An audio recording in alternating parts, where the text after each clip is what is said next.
Susunod sa mga bulaang mangangaral.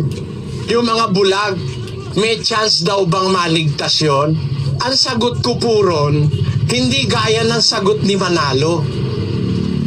Ang sagot ni Manalo, sa labas ng kanyang iglesia, sa impyerno lahat kayo pupunta.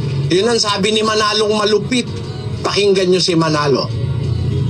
Alam ko na marami pong hindi sangayon sa mga kaibayo natin sa pananampalataya. Hindi sila papayag, Iglesia ni Cristo lang ang tagapagmana. Hindi sila papayag, tayo lang ang tinubos. Pero mga kapatid, may katubusan ho ba sa labas? Kaya hindi pwede magmana nasa labas ng iglesia. Paano ka pa mamanahin sentensyado ka sa apoy? Yan. Yan ang sagot ni Manalo. Pag nasa labas ka, inaakay ka ng masama na mga bulag, wala ka ng kaligtasan. Pasagutin natin ang Biblia, hindi si Manalo. Ha? Ang tanong nung kapatid, may pag-asa bang maligtas yung mga inaakay ng mga pastor na mga bulag?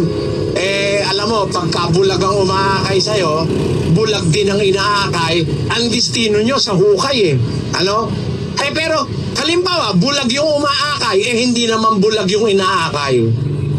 Hindi naman bulag. Kaya lang, hindi pa siya nakakasumpong, naghahanap siyang kasalukuyan. Wala bang kaligtasan yon? Pasagutin natin si San Pablo. 5:13 ng unang Korinto. Basa. Datapwat sa nga sa labas ay Diyos ang humahatol. Alisin nga ninyo sa inyo ang masamang tao. Sino raw po ang hahatol sa labas? Ang liwanag sa nasa labas, si Manalo ang hahatol. Gago!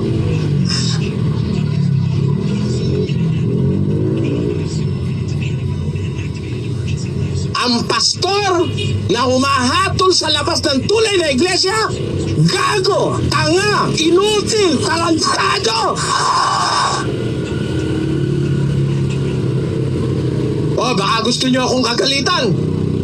Baka meron ditong pastor ni Manalo ngayon. Pumasok ka! Patutulayan ko! Gago yung puno mo!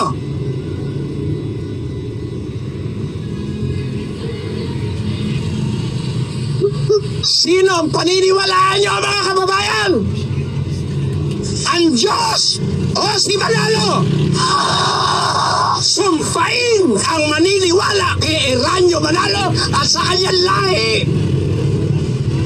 Sumpain kayo! Bakit? Malupit ang lahi ni Manalo! Malupit!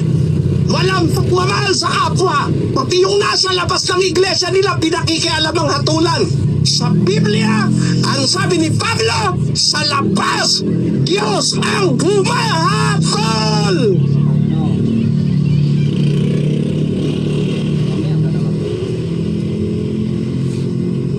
Tapos, pag nasa labas nyo, hatol kayo ng hatol. Bakit? Diyos ka ba?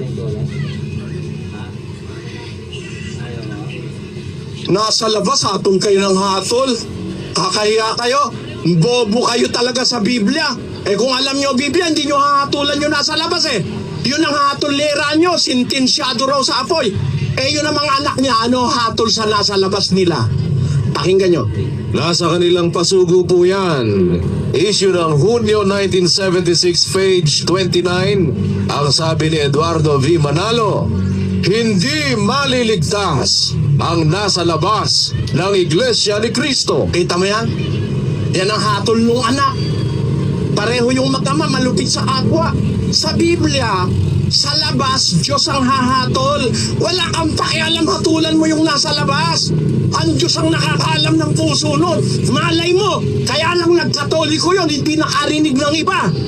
Namatay na siya sa pagkakatoliko. Yun lang ang alam niya. Hahatulan siya ng Diyos. May kapasidad ang Diyos na hatulan siya kung gusto't dalhin ng Diyos sa langit. Wala kang pakialam. Tarantado!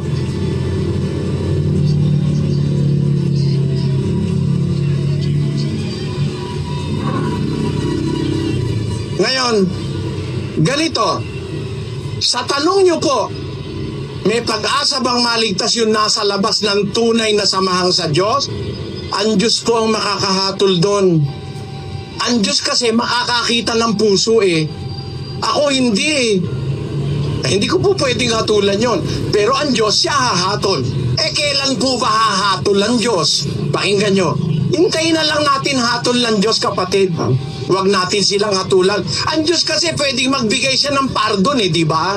Yung presidente ng Pilipinas nagbibigay ng pardon eh. Yung pan-Diyos ang hindi pwedeng magbigay ng pardon. Tama po ba yun o hindi? O di hintayin na lang. Marami po kasi nagpapaliwanag tungkol dito. Ano po ba yung talagang tama? Tungkol po dun sa banal na halik. Brad, narinig mo ng pinaliwanag ko yan, di ba? Opo, kapatid na Eli. Ito kung mo yan matagal na hindi po masagot-sagot at hindi po makuha ng mga iglesia ni Manalo. Ng buong kampo ng iglesia ni Manalo at ng mga ministro nila, lalo na ni Manalo, yung leader nila, si Iranyo at saka si Eduardo. Hindi kasi nila alam ang paliwanag talaga dyan kung anong kahulugan sa Biblia yan. Kaya yan sinabi na ni kapatid na Eli sa amin yan at sa mga nagtatanong sa mga expositions na kagaya nito. Pero bago ko sinabi yan, sabi ng mga may sagot sila eh. Wala silang maisagot kay Manalo. Hindi may puro pa kanila ni Manalo yung sagot. Naghagilap sila ng sagot sa libro ng Protestante, Bradman, di ba? Opo, ang ginawa po kasi ng mga ministro ni Manalo, nangopya ng paliwanag sa mga pastor protestante tungkol po dyan sa banal Mabuti na. parinig mo. Ayan. Ngayon, tungkol po sa tanong nyo kanina, ito yung paliwanag ng mga nagsisipang suri, nung kahulugan ng banal na halik. Opo. Ito po, sa pagkakaliwat na po sa ating wika, mula po sa Weekly Bible Commentary, sa page 1225. Anumang nasa makabagong mga kultura ang lumalarawan sa malalim na pagmamahalan na dapat madama ng mga Kristiyano sa isa't isa. Isang halik sa pisngi, isang mainit na pakikipagkamay, ang paghahawak ng dalawang kamay, at iba pa. Ito ang katumbas ng iniutos ng mga apostol. Ito yung bunga ng pagsusuri ng mga nag-aaral po sa Biblia, kapatid na Michael, tungkol po sa Roma 16:16, ang ating stand na yung banal na halik, paraan po ng pagbati. Doon po sa mga bansa na yung beso-beso. Opo. Tama yun wala namang masama doon. At ginagawa nga po sa loob ng Iglesia ni Cristo, may mga kaani po sa Iglesia na yun ang ginagawa. Opo. Na ang isa naman katumbas nito, yung shake hand. Opo. Batay din po sa ating binasa. Yan katumbas ng itinuro ng mga apostol. Batay po sa komentaryong ito. Ayan. So para sa mga iglesia ni Manalo, ang banal na halik, shake hands at saka beto-beto. Napakatangang paniniwala, napakagagong na paniniwala na beso-beso. Paano mga halitan, yung nasa Roma at nasa Judea ay layo nun. Paano magbe-beso-beso? Yung nagbe-beso-beso, magkalapit. Yung nag-shake-hand, magkalapit. Ay yung nagbabanal na halik, nagbabatian ng banal na halik, nasa Roma yung binabati, ang bumabati nasa Judea. Alam mo kung gaano kalayo yung nasa Judea sa Roma. Batahin mo kung gaano kalayo, Vladimir. Ito po ang distansya ng Roma sa Judea na binabati ng banal na halik. Ang pagitan po pala, kapatid na Eli, ay 1,448 miles. Paano magbe-beso-beso yan 2,000 kilometro ang layo ng isa't isa. Pino mo, 2,000 kilometro, magbe-beso-beso at mag-shake hands. Kahit si Lastic man, di aabot yung kamay niya ron pag nakipag-shake hands Kaya malaking kagaguhan yan turo ni Manalo. Sabagay, hindi turo ni Manalo yan Walang maituro si Manalo sa mga pastor nga na namulot sa mga Wycliffe Dictionary. Yung dalawang kanilang stand, banal na halik, shake hands, saka beso-beso. Hindi malaking kagaguhan yan, kapatid. Hindi totoo yan. Ang banal na halik, alam mo ang halik, ginagawa yan, hindi ng pisngi. Hindi pisngi ang pinanghahalik. Ang ipinanghahalik, ibig. Diba? Alam ba kung ano kahulugan ng kiss? Tingnan mo sa diksyonaryo kung ano kahulugan ng kiss, Gradnel. Patingin nga po ng paliwanag ng dictionary mismo tungkol sa halik o kiss. Alam ito ni kapatid na Roland. Ayan, kiss. Number 1 meaning, caress with lips. To touch somebody or something with the lips, either gently or passionately. Wow. Ano ang pinanghahalik, Daniel? Labi po kapatid na Eli, bibig.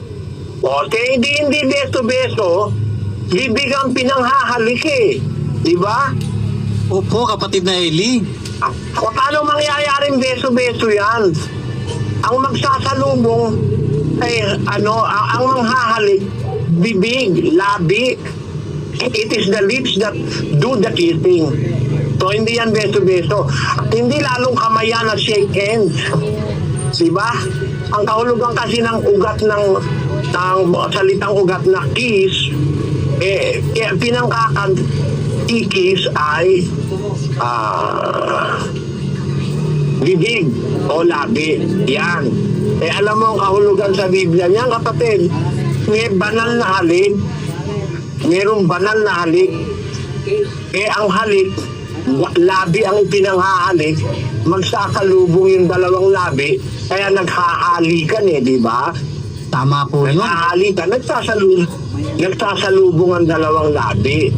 Ngayon, alam mo kahulugan mo, kapatid namin, basahin mo yung awit, 85 verses. Kaawaan at katotohanan ay nagsalubong. Katuwiran at kapayapaan ay naghalikan. Ayun.